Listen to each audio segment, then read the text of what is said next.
ഉള്ളിൽ പിറക്കുവാൻ ഉണ്ണി നീ വായു, ബേഥലേം മഞ്ഞള പോലെ ശാന്തിയും സൗഖ്യവും തായു.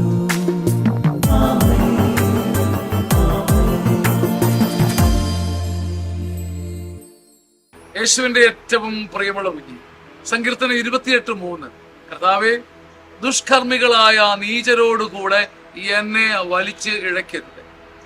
കർത്താവേ, ദുഷ്കർമ്മികളായ നീചരോട് ചേർന്ന് എന്നെ വലിച്ച് ഇഴക്കരുത്. ഇങ്ങനെ പറയാൻ കാരണം എന്താ? ഈ പറയുന്ന പ്രാർത്ഥിക്കുന്ന മനുഷ്യന്റെ ഉള്ളിൽ ഒരു ഭീതി കിടപ്പുണ്ട്, ഒരു കളങ്കം കിടപ്പുണ്ട്, ഏതോ തെറ്റുകളുടെയും കുറവുകളുടെയും ഒരു ഓർമ്മ കിടപ്പുണ്ട്. ഏതൊക്കെയോ പിഴവുകൾ വന്നിട്ടുണ്ടെന്നറിയാം. ആ മനുഷ്യൻ നുറുങ്ങിപ്പറയുക, എനിക്ക് പിഴവുകളുണ്ട്, പക്ഷേ തിന്മ മാത്രം കൊതിച്ച ദുഷ്കർമ്മികളായ, തിന്മ മാത്രം കൊതിച്ച ദുഷ്ടഹൃദയം മാത്രമുള്ളവരുടെ കൂട്ടത്തിൽ നീ എന്നെ എണ്ണരുത്. നീ എന്റെ പിഴവുകൾ എണ്ണാം, പക്ഷെ എന്നെ വെറും പാപികളുടെ കൂട്ടത്തിൽ നീ എണ്ണരുത്. എന്റെ ഏറ്റവും വലിയ ബോധ്യവും സന്തോഷവും ഇതാണ് കർത്താവ്. ആ സന്തോഷം എനിക്ക് കുറവുകളില്ല എന്നുള്ളത്. എനിക്ക് കുറവുകളുണ്ട്, പക്ഷേ എന്റെ കുറവുകളെ പരിഹരിക്കാൻ നീയുണ്ട്. എന്നെ നീ വെറും ദുഷ്കർമ്മികളുടെ കൂടെ നീ എന്നെ എണ്ണുകയില്ല.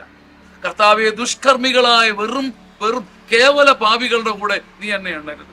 എനിക്ക് പൂർണ്ണത ഉണ്ടായിട്ടല്ല, വിശുദ്ധിയിൽ ഞാൻ പൂർണ്ണത കൈവരിച്ചിട്ടില്ല, പക്ഷേ എനിക്കൊരു സത്യമുണ്ട്. നീ ഒരിക്കലും വെറും കപട പാപികളുടെ കൂട്ടത്തിൽ എന്നെയും കൂടി എണ്ണരുത്.